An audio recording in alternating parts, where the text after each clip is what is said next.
নমস্কাৰ এই মুহূৰ্তত আপোনালোকে চাইছে সাহিত্য টেকনলজি ইউটিউব চেনেল এই চেনেল ৰাজ্যৰ খবৰটোতে কেইবাটাও গুৰুত্বপূৰ্ণ খবৰ আপোনালোকলৈ আগবঢ়াইছে যিকেইটা খবৰ আপোনালোকে জনাটো অত্যন্ত দৰকাৰী আৰু এই খবৰকেইটা আপোনালোকে উপস্থাপন কৰাৰ আগতেই আপোনালোকে যদি এই চেনেলটো নতুনকৈ আহিছে তেন্তে চেনেলটো প্লিজ ছাবস্ক্ৰাইব কৰি থ'ব আৰু ভিডিঅ'টোত এটা লাইক কৰি উৎসাহিত কৰিব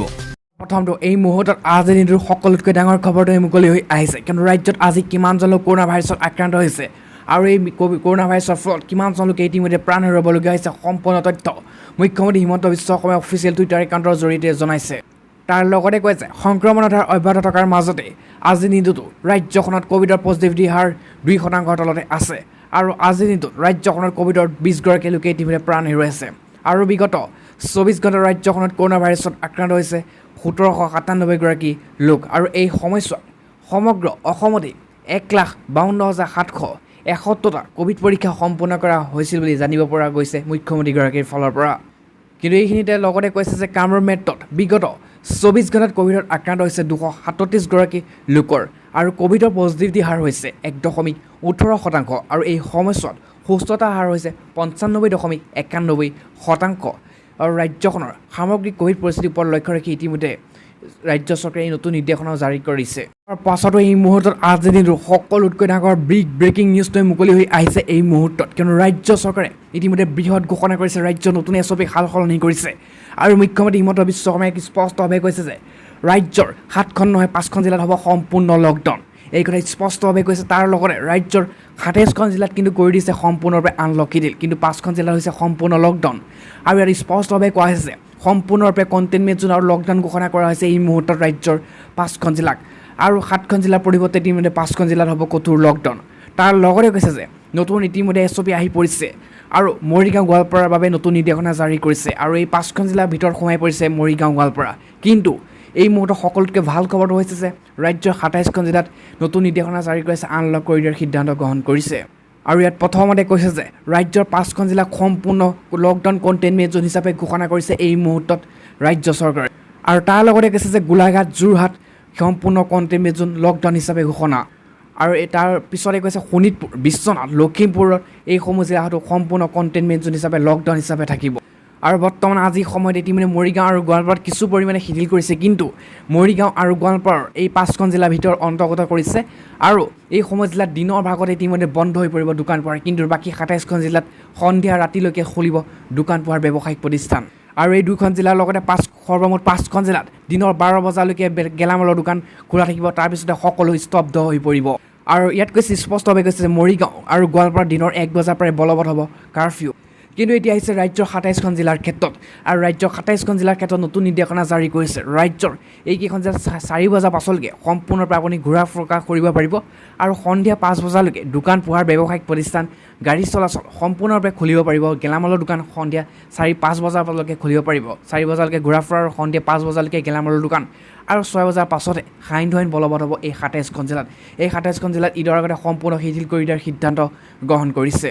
আৰু ইয়াত স্পষ্টভাৱে কোৱা হৈছে যে সন্ধিয়া 5 বজাৰ পাছৰ পৰাহে বলবৎ হ'ব সান্ধ্য আইন এইটো বহুতেই ভাল খবৰ ৰাজ্যৰ 27-28খন জিলাৰ ক্ষেত্ৰত কিয়নো বিয়লি অৰ্থাৎ সন্ধিয়া 5 বজাৰ পাছৰ পৰাই পিছদিনা পুৱা 5 বজালৈকে বলবৎ থাকিব সান্ধ্য আইন তাৰ বাবে সম্পূৰ্ণভাৱে শিথিল কৰি দিয়াৰ সিদ্ধান্ত গ্ৰহণ কৰিছে চৰকাৰে কিন্তু এইখিনিত এটা লক্ষণীয় কথা হৈছে যে ডিব্ৰুগড় শিৱসাগৰ নগাঁও জিলাত কঠোৰ দৃষ্টি ৰাখিব পাছতো এই মুহূৰ্তত আজিৰ দিনটোৰ ব্ৰেকিং নিউজ এটা মুকলি হৈ আহিছে কিয়নো অহাই কৈছিলে অৰ্থাৎ কালিলৈ ইছলাম ধৰ্মাৱলম্বী লোকসকলৰ পবিত্ৰ ঈদ আৰু তাৰ পূৰ্বে ইতিমধ্যে ৰাজ্য চৰকাৰে নতুন নিৰ্দেশনা জাৰি কৰিছে কিন্তু সকলোৰে মাজত জল্পনা কল্পনা অন্ত পৰিল অৱশেষত আৰু ৰাজ্য চৰকাৰে মুকলি কৰিলে ঈদৰ বাবে কি খুলিব পাৰিব নতুন নিৰ্দেশনা গাড়ী চলাচলৰ ক্ষেত্ৰত আৰু ইয়াত কৈছে ঈদক লৈ ইতিমধ্যে প্ৰশাসনে জাৰি কৰিছে নতুন নিৰ্দেশনা ঈদৰ বাবে জাৰি কৰিলে বিশেষ নীতি নিৰ্দেশনাসমূহ আৰু তাৰ লগতে কৈছে যে ঈদক লৈ ইতিমধ্যে ধুবুৰীৰ লগতে ৰাজ্যৰ কেইবাখনো জিলাৰ প্ৰশাসনে জৰুৰী নিৰ্দেশনা জাৰি কৰিছে আৰু ইয়াত স্পষ্টভাৱে কৈছে যে ঈদৰ বাবে জাৰি কৰিলে বিশেষ নীতি নিয়ম কিয়নো পবিত্ৰ ঈদলৈ মাজত মাত্ৰ এটা দিন বাকী আছে অৰ্থাৎ কালিলৈ হৈছে ঈদ আৰু তাৰ প্ৰাক মুহূৰ্তত ইতিমধ্যে সম্পূৰ্ণভাৱে ইয়াত স্পষ্টভাৱে কৈছে যে ঘৰতে আদায় কৰিব লাগিব ঈদৰ নামাজ ইতিমধ্যে ৰাজ্যৰ গেলামালৰ দোকানৰ লগতে বিভিন্ন শিথিল কৰিছে কিন্তু নামাজ পঢ়াৰ ক্ষেত্ৰত যিহেতু বহুতো মানুহ সমাগম হয় সেইবাবে ঘৰতে আদায় কৰিবলৈ অনুৰোধ জনাইছে আৰু লগতে কৈছে যে মছজিদত ইমানসহ 5জনহে নামাজ আদায় কৰিব পাৰিব সেই কথা স্পষ্টভাৱে ইয়াত কোৱা হৈছে আৰু লগতে কৈছে ঈদ উৎসৱক লৈ ইতিমধ্যে কঠোৰ নিৰ্দেশনা জাৰি কৰিছে জিলা প্ৰশাসনে আৰু এটা কথা স্পষ্টভাৱে কৈছে যে যেহেতু ঈদৰ সম্পূৰ্ণ ঈদগাহ আৰু মছজিদত সমিতি সকলোৱে ইতিমধ্যে জিলা প্ৰশাসনৰ পৰা ইতিমধ্যে আহ্বান কৰিছে আৰু ঈদগাহ আৰু মছজিদত যাতে মানুহ সমাগম নহয় সেইবাবে এই নিৰ্দেশনা জাৰি কৰাৰ পাছতে এই মুহূৰ্তত আন এটা ডাঙৰ খবৰ মুকলি হৈছে কিন্তু অখিল গগৈ আৰু হিমন্ত বিশ্ব শৰ্মাৰ অপেন চেলেঞ্জ আৰু তাৰ লগতে এটা বৃহৎ খবৰ মুকলি হৈছে তাৰ অসম তৰফৰ লগোৱা খবৰ কিন্তু অসমৰ মুখ্যমন্ত্ৰী ডক্টৰ হিমন্ত বিশ্ব শৰ্মা আৰু বৰদিন আজমলৰ DNA একে আৰু বিজেপি জয় কৰাৰ বাবে ADF-এ লগ দিছিল কংগ্ৰেছৰ কিয়নো ইতিমধ্যে অখিল গগৈক দেখা গৈছে আক্ৰমণাত্মক কিন্তু তাৰ লগতে কৈছে যে বৰদিন আজমল আৰু মুখ্যমন্ত্ৰী অসমৰ বৰ্তমানৰ মুখ্যমন্ত্ৰী হিমন্ত বিশ্ব শৰ্মাৰ DNA একেই আৰু বিজেপিক জয় কৰাৰ বাবে ইতিমধ্যে ADF লগ লাগিছিল কংগ্ৰেছ আৰু বিজেপি পঞ্চমুখত ইতিমধ্যে পঞ্চমুখ হৈছে ADF আৰু তাৰ লগতে সিৰাজউদ্দিন আজমলৰ মতে বিজেপি সাম্প্ৰদায়িক নহয় আৰু অমিত শ্বাহৰ এটা নিৰ্বাচনী জুমুল আহে এই মন্তব্য ৰাইজৰ দলৰ নেতা ৰাছেল হুছেইনৰ আৰু ইয়াত কৈছে লগতে কয় যে সাম্প্ৰদায়িক ৰাজনীতি দুয়োটা দলে মিতিৰালি কৰি নিৰ্বাচনত অৱতীৰ্ণ হৈছিল আৰু বৰ্তমান আজমলৰ ব্যৱসায় আগুৱাই নিবলৈ আজিও বাজেটত ব্যৱস্থা গ্ৰহণ কৰা হৈছে আৰু লগতে কৈছে যে আজমল ফাউণ্ডেশ্যনক সন্ত্ৰাসবাদী ধনৰ লগত লেনদেন থকা বুলি এটা সময়ত আৰক্ষীয়ে ৰেড মাৰিছিল কিন্তু এতিয়া সেই ফাউণ্ডেশ্যনৰ পৰা মুখ্যমন্ত্ৰী সাহায্য পুঁজিলৈ আহে লাখ লাখ টকা আৰু ইয়াক লৈ মুখ্যমন্ত্ৰী সমালোচনা কৰিছে ৰাইজৰ দলে কিন্তু লগতে কৈছে যে মুখ্যমন্ত্ৰী ADF-ক গালি পৰাটো এখন নাটক আছিল আৰু এই নাটকে কংগ্ৰেছক ডুবালে বিজেপি দলে বৰদিন আজমলৰ ব্যৱসায়িক সাম্ৰাজ্য বৃদ্ধিৰ বাবে কাম কৰিছে আৰু আজমলৰ পৰিয়ালৰ সম্পত্তি গঢ়ি তোলাটো বিজেপিৰ হাত থকা বুলি ইতিমধ্যে অভিযোগ ৰাইজৰ দলৰ আৰু লগতে কমল মেধিয়ে কয় যে বৰদিন আজমল মতলব নিৰ্বাচনৰ সময়ত কংগ্ৰেছত বুজি নাপালে আচলতে ৰাইজৰ দল নহয় বিজেপিৰ বি টিম হৈ বৰদিন আজমলে কাম কৰিছিল কিয়নো ইতিমধ্যে অখিল গগৈ সৰব হৈ পৰিছে আৰু ইয়াত কৈছে কিন্তু নিৰ্বাচনৰ সময়ত মুছলমান বিৰোধী বুলি প্ৰচাৰ চলাইছিল কংগ্ৰেছে আৰু এই সময়তে ইতিমধ্যে সেই সময়ত দলটোৱে বুজি পোৱা নাছিল বৰদিন আজমলৰ স্বৰূপ হিমন্ত বিশ্ব শৰ্মাৰ চৰকাৰ গঠন হোৱাৰ পিছতে ADF-ৰ দুই এজন বিধায়কে মন্তব্য কৰাৰ বুজা গৈছে যে 2016 চনৰ দৰে 21তো বৰদিন আজমল দলে ইতিমধ্যে বিজেপিক সহায় কৰিলে আৰু বৰদিন আজমল বিজেপিৰ ব্ৰেণ্ড এম্বেচাডৰ আৰু নিজৰ ব্যৱসায়িক স্বাৰ্থৰ বাবে বৰদিন আজমল নিজেই ব্যৱহৃত হৈছে আৰু ইয়াত কৈছে যে সিৰাজউদ্দিন আজমলে হিমন্ত বিশ্ব শৰ্মাক দেশৰ সৰ্বশ্ৰেষ্ঠ মুখ্যমন্ত্ৰী বুলি ইতিমধ্যে ৰাইজৰ দল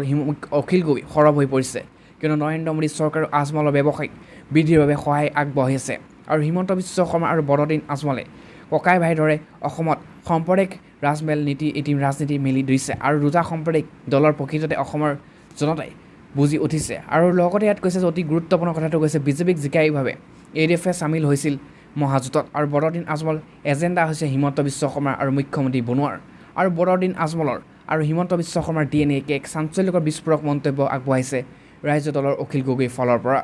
আজি পোৱাৰ পাছতো আন এটা ডাঙৰ খবৰ মুকলি হৈছে তাই বিগ ব্ৰেকিং নিউজ কিয়নো ইতিমধ্যে এক ভয়ংকৰ নিলজ্জ ঘটনা সংঘটিত হৈছে ৰাজ্যত তাৰ লগতে ইয়াত কৈছে যে ৰাজপথতে এগৰাকী ইতিমধ্যে মহিলাক ধৰ্ষণৰ লগতে ইতিমধ্যে ডিঙি চেপি আৰু ভিডিঅ' ভাইৰেল হৈ পৰিছে এই মুহূৰ্তত সমগ্ৰ ভিডিঅ' আহি পৰিছে আমাৰ হাতত আৰু তাৰ লগতে কৈছে যে ৰাজপথত আৰক্ষী এগৰাকী মহিলাক ডিঙি চেপি তাৰ লগতে ইতিমধ্যে ভাইৰেল হৈ পৰিছে সমগ্ৰ হেঁচা মাৰি ধৰিছে এগৰাকী মহিলাক আৰক্ষীজনে আৰু ইয়াত কৈছে সুৰক্ষাৰ দায়িত্বত থকা আৰক্ষী এগৰাকী মহিলাক ৰাজপথত বগৰাই লৈ ইতিমধ্যে ডিঙিত চেপি ধৰে আৰু মাত্ৰ 8 ছেকেণ্ডত এটা ভিডিঅ'ত প্ৰকাশ পাইছে এই সকলো দৃশ্য সৰ্বতে ভাইৰেল হৈ পৰিছে এই ভিডিঅ'টো জানিব পৰা মতে এই ভাইৰেল ভিডিঅ'টো উত্তৰ প্ৰদেশৰ কামপুৰৰ আৰু ভিডিঅ'ত দেখা অনুসৰি এগৰাকী মহিলাক বহু লোকৰ সন্মুখতে ৰাজপথত বগৰাই লৈ এগৰাকী আৰক্ষী বিষয়ে বেয়াকৈ প্ৰহাৰ কৰিছে আৰু মহিলাগৰাকীয়ে প্ৰহাৰ কৰে আৰক্ষীক এই ঘটনা ভাইৰেল হোৱাৰ পিছতে ইতিমধ্যে আৰক্ষীয়ে তদন্ত কৰি তৎকালীনভাৱে কাৰ্যকৰী হোৱাকৈ ভিডিঅ'টোত দেখা কানপুৰ আৰক্ষী থানাৰ উপ পৰিদৰ্শক মহেন্দ্ৰ পেটেলক বদলি কৰে আৰু মহিলাগৰাকী আৰতী যাদৱ বুলি জানিব পৰা গৈছে ঘটনা সন্দৰ্ভত জানিব পৰা অনুসৰি কোনো কথাক লৈ ইতিমধ্যে আৰক্ষী বিষয়াগৰাকী মহিলাগৰাকীৰ মাজত কাজিয়া সূত্ৰ হৈছিল আৰু কাজিয়াৰ পৰিণতিতে আৰক্ষী বিষয়া মহেন্দ্ৰ পেটেলে মহিলাগৰাকীক চুচুৰাই নি মাটিত বগৰাই ওপৰত বহি লৈ মহিলাগৰাকী ওপৰত বহি লৈছে আৰু তাৰপিছত ইতিমধ্যে মহিলাগৰাকীক ডিঙি চেপিছে ইতিমধ্যে অসংযত অৱস্থাত হাত দিছে আৰু তাৰ লগতে আন এক তথ্য মতে মহিলাগৰাকীৰ স্বামীয়ে কোনো দোষ কাম কৰিছিল যাৰ বাবে আৰক্ষী আহিছিল তদন্তৰ খাতিৰত পিছে মহিলাগৰাকীৰ স্বামীক সেই স্থানৰ পৰা পলাই যাবলৈ সুবিধা হোৱাকৈ তেনেদৰে আৰক্ষীৰ সৈতে কাজিয়া লিপ্ত হয় আৰু ঘটনাৰ কাৰণ বৰ্তমানে জানিব পৰা হোৱা নাই আৰক্ষী অধিক তদন্তৰ বাবে কাম আৰম্ভ কৰিছে পিছে মহিলাগৰাকী গাঁৱৰ লোকে উপ পৰিদৰ্শক